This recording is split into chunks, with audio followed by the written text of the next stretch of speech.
नमस्कार दोस्तों, इंडिया की रफ्तार में आपका स्वागत है। मैं आपके सामने डॉक्टर दिलशाद सैफी।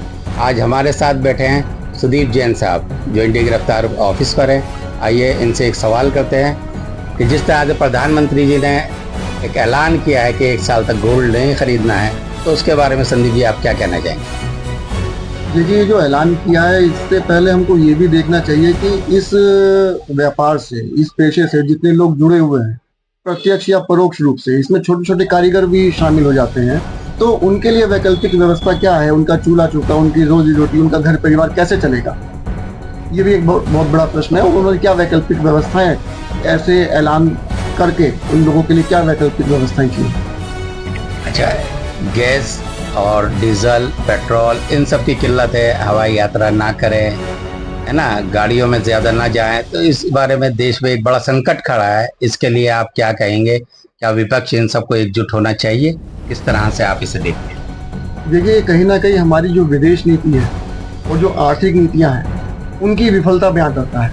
क्योंकि हम देखें कि जिस तरह से ईरान हमारा हमेशा से एक साथी रहा है और उसने निर्बाध रूप से जितनी भी आवश्यक सामग्रियाँ हैं, उसको निर्बाध रूप से हमको हमेशा सप्लाई करता रहा है और भारतीय रुपये में सप्लाई करता रहा है। और ऐसी भी आपको प्रकरण मिलेंगे कि उसने किसी माल के बदले में, हमारे माल के बदले में भी उसने तेल और ये सब गैस का दिया है।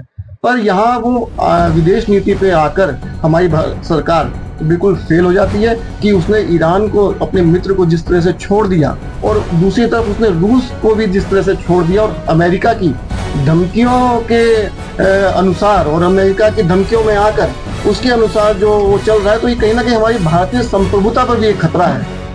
अच्छा, जैसे देश पे इतना बड़ा संकट है, तो इसके अंदर विपक्ष ये सब आप सब एक साथ हैं? देखिए, हम तो भी एक सामाजिक कार्यकर्ता हैं और हम लोग की यही अपील है कि कहीं ना कहीं आर्थिक और विदेश नीति ये विफल रही है।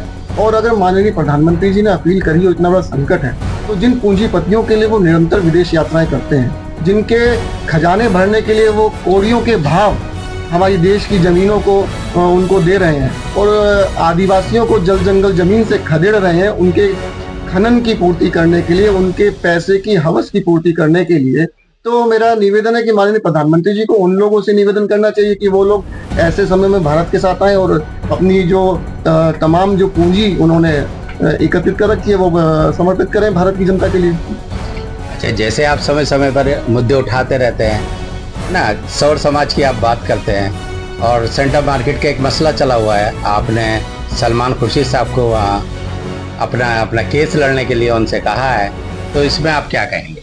देखिए, मैं आपके चैनल के माध्यम से भी जनाब सलमान खुर्शीद साहब का बहुत बहुत आभार व्यक्त करता हूँ कि उन्होंने हमारे इस निवेदन को स्वीकार करते हुए अपनी अनुकंपा हमको प्रदान करी और प्रो बोनो बेसिस पर, यानी कोई फीस ना लेकर, हमारा पक्ष जो है माननीय सर्वोच्च न्यायालय में रखने के लिए वो तैयार हो गए।